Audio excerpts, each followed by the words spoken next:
Naam, karibu kwenye habari za spoti zinazoaminika zaidi, nami Ian Ruto.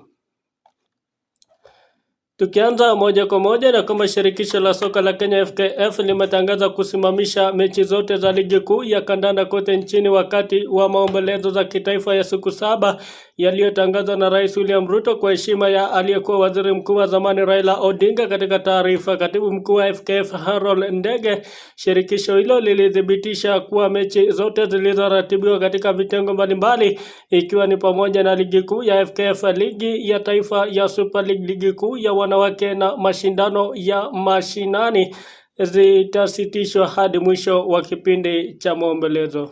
Na tukisonga mbele ni kwamba shirikisho la soka la Kenya FKF limeungana na Wakenya wengine na ulimwengu mzima kuomboleza kifo cha ghafla cha aliyekuwa waziri mkuu na kiongozi wa chama cha Orange Democratic Movement ODM, na mzungumzia Raila Amolo Odinga. Rais wa FKF Hussein Mohamed alitoa heshima zake kwa waziri mkuu huyo wa zamani ambaye pia ni kiongozi mashuhuri wa kisiasa, lakini pia mlezi aliyejitolea wa soka la Kenya. Bosi huyo wa FKF alitafakari kuhusu kukutana kwake kwa mara ya kwanza na Raila wakati wa kampeni za uchaguzi mkuu wa mwaka 2007.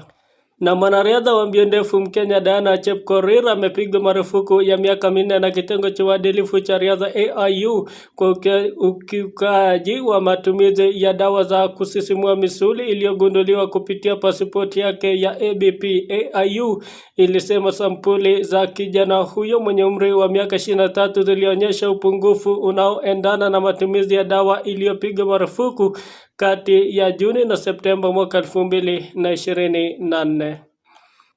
Na tukipanda pale majuni ya kwamba Harry Kane alifunga mara 2 wakati England ilipoilaza Latvia bao 5-0 Jumanne na kufuzu kwa kombe la dunia la mwaka 2026, huku Ureno ya Cristiano Ronaldo ikilazimika kusubiri kutinga fainali baada ya kushikiliwa na Uruguay. England ya Thomas Tuchel iliweka kando Latvia mjini Riga na kuifanya ipate ushindi mara 6 katika kundi na kujihakikishia nafasi ya kwanza kabla ya mechi 2 za mwisho mwezi ujao wa pointi 18 na uongozi usioweza kupingwa wa pointi 7 dhidi ya Albania iliyo nafasi ya pili.